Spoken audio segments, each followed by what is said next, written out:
Friends अभी हम लोग प्रॉफिट एंड लॉस का एक बहुत ही अच्छा वीडियो बहुत ही आसान तरीके से देखेंगे। क्वेश्चन हमसे ये कह रहा है एक दुकानदार 10% लाभ पर चाय बेचता है तथा वास्तविक माप से 20% कम तोलता है, ठीक है, तो उसका कुल लाभ कितने प्रतिशत है। यानी एक तो वो क्या करता है, रेट को 10% बढ़ा देता है और दूसरे वो क्या करता है 20% कम तोलता है, ठीक है, कम तोलता है। तो एक चीज समझिए, पहले हम ये सोच लेंगे कि कम तोल रहा है तो कितना तोल रहा है, यानी कम तोल के वो कितना परसेंट प्रॉफिट ले रहा है। तो कम तोलने के लिए क्या होता है, परसेंटेज प्रॉफिट इक्वल टू कितना कम दे रहा है, हमको ये देखना होता है कितना कम दे रहा है। तो कितना कम दिया गया सामान है ना, यानी इसको क्या लिखना होगा, इसका वेट अपान में कितना दिया गया, कितना दिया गया, इसका वेट लिखना होगा और इनटू 100, तभी ये हमको परसेंटेज में आंसर देगा। तो ये फार्मूला हमको याद होना चाहिए, ठीक है। तो अगर ये फार्मूला हमको याद है तो देखिए क्या करना था, वो 20% कम तोलता है, यानी वो क्या कर रहा है 1 kg की जगह पे वो क्या कर रहा है, ये देखिए परसेंटेज प्रॉफिट इक्वल टू कितना कम दे रहा है, 200 ग्राम कम दे रहा है, 1 kg में 200 ग्राम वो कम दे रहा है। तो कितना दे रहा है, 800 ग्राम वो दे रहा है। परसेंट में चेंज करना है तो 100 से गुणा होगा ही होगा, यानी ये देखिए ये 2 जीरो से 2 जीरो कट गया, 2 से कटा दिए 2 चौके 8, 4 से ये कट गया तो आ गया ये 25%। यानी वो क्या कर रहा है 25% तो ऐसे प्रॉफिट कमा ले रहा है और रेट को कम को वजन को कम तोड़ करके। फिर देखिए फिर वो क्या कर रहा है, फिर वो हमसे क्या कर रहा है, अब हम लोग एक चीज समझ लें कि जो रहा होगा वस्तु उसका तो सीपी रहा होगा 100%। 100% से अगर वो 10% रेट बढ़ा दे रहा है, 10% रेट बढ़ा रहा है ना, तो 10% रेट बढ़ा रहा है तो उसकी कीमत कितनी हो जाएगी, 110 रुपए हो जाएगी या 110% हो जाएगा, ठीक। फिर क्या कर रहा है कि वो 25% वजन कम करके भी फायदा ले रहा है, तो यानी अब ये जो 25% वजन कम कर रहा है वो तो इसका ना 25% ले रहा होगा फायदा। तो यानी ये जो होगा अगर हम इसका 25% निकाल करके इसमें ऐड कर दें तो इसका 25% कितना होगा, इसका जो 25% होगा यानी 110 का आपको निकालना होगा 25%, ठीक है। ये 0 से 0 कट गया, 5 दूना 10, अब 5 बचे 25, 2 से कट गया तो 2 पंचे 10, 2 पंचे 10, तो 5 बचे कितना हो जाएगा, 25 की 5 हाथ में आया 2, अब 5 बचे 25 2 27, ठीक है, यानी 27.5%, यानी 27.5% और फायदा लेगा। तो 110% वाली चीज में जब आप 110% प्लस 27.5% जोड़ेंगे तो हो जाएगा ये 137.5%, यानी वो क्या कर रहा है 100 रुपए वाली चीज को 137.5% में बेच दे रहा है, मतलब वो 100%। तो इसमें से आप घटा दीजिए, ठीक है, आ जाएगा आपका 37.5% और यही है आपका प्रॉफिट। यानी वो आदमी कितना प्रॉफिट ले रहा है, 37 सही 1/2 या 37.5% का ये प्रॉफिट ले रहा है। इसमें बहुत ज्यादा दिमाग नहीं लगाएंगे, पहले हम लोग कम वजन करके देख लेंगे कि कितना प्रॉफिट ले रहा है, और ये जो कम वजन कर रहा है वह 110 के हिसाब से कम कर रहा है, ना कि 100 के हिसाब से, ठीक। अगर ये परसेंट नहीं बढ़ाता तो हम लोग जो 25% सीधे 100 का लेते, लेकिन रेट भी बढ़ा रहा है तो पहले हम रेट बढ़ा देंगे, फिर वजन कम करके कितना फायदा ले रहा है तो हम वजन कम करके फायदा निकाल लेंगे और टोटल प्रॉफिट निकाल लेंगे जो कि 37.5% होगा। मिलते हैं हम लोग अगली वीडियो में, तब तक के लिए थैंक यू।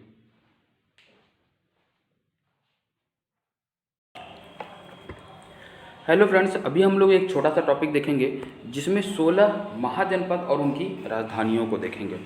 अक्सर हमसे इन 16 महाजनपदों या उनकी राजधानियों में से कोई एक पूछ लेता है।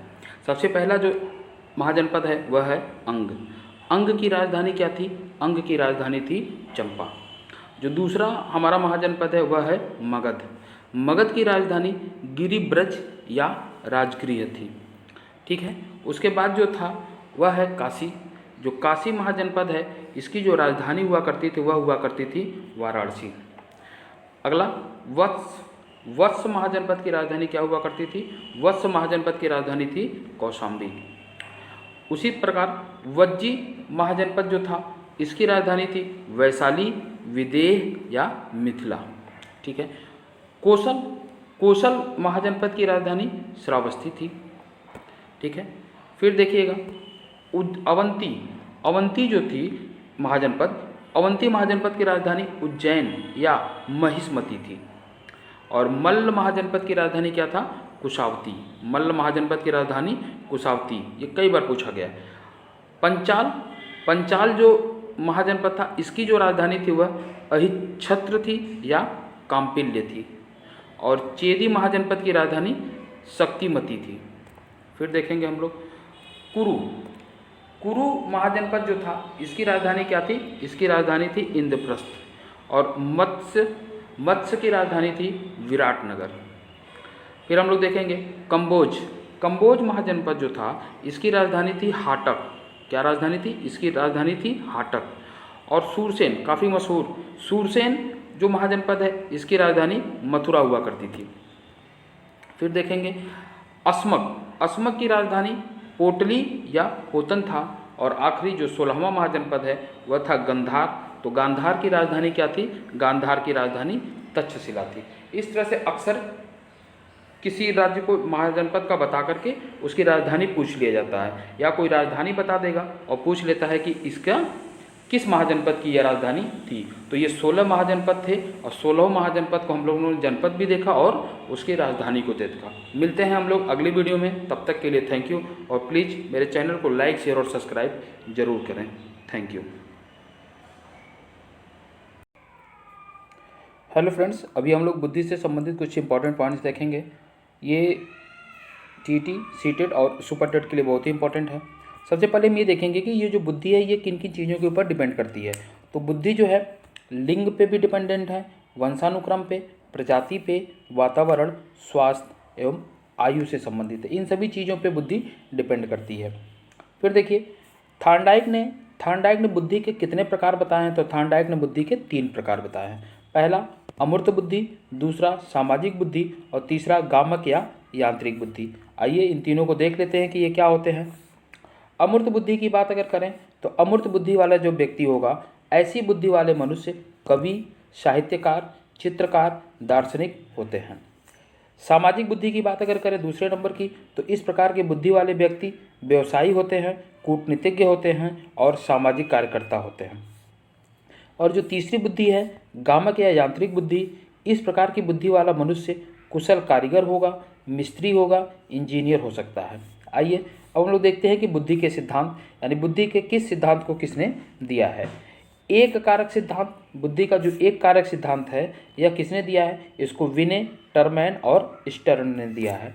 द्विकारक सिद्धांत देने का काम किया हमारे स्पीयरमैन ने। त्रिकारक सिद्धांत, ये जो त्रिकारक सिद्धांत है इसको किसने दिया? इसको भी स्पीयरमैन ने दिया। यानी द्विकारक और त्रिकारक ये दोनों स्पीयरमैन के द्वारा दिए गए हैं। बहुतत्व या असत्तात्मक सिद्धांत या आणविक सिद्धांत यह किसने दिया? यह दिया था थार्नडाइक ने। बहुमानसिक योग्यता का सिद्धांत, ठीक है, बहुमानसिक योग्यता का सिद्धांत किसने दिया? यह भी दिया है थार्नडाइक ने। फिर देखते हैं 6/7 या 6 या 7 कारक सिद्धांत किसने दिया? थर्स्टन ने दिया। वर्ग घटक या संघ सत्तात्मक सिद्धांत किसने दिया? जी थॉमसन ने दिया। क्रमिक महत्व का सिद्धांत वल्ट वर्नर ने दिया। बुद्धि की संरचना सिद्धांत यह किसने दिया था? यह दिया है जेपी गिलफोर्ड ने। तरल ठोस बुद्धि सिद्धांत यह दिया है आरबी कैटल ने। फिर चलिए पदानुक्रमिक सिद्धांत यह दिया है फिलिप बर्नर ने। त्रितत्व सिद्धांत रॉबर्ट स्टाइनबर्ग ने दिया है। और बुद्धि का पास मॉडल सिद्धांत यह दिया है जेपी दास ने। फिर देखिए बहुत ही इंपॉर्टेंट संज्ञानात्मक विकास का सिद्धांत। तो संज्ञानात्मक विकास का सिद्धांत किसने दिया? यह दिया गया है जीन पियाजे के द्वारा।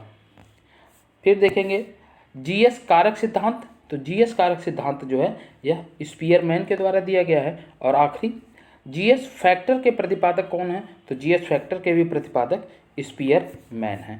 मिलते हैं हम लोग अगली वीडियो में, तब तक के लिए थैंक यू।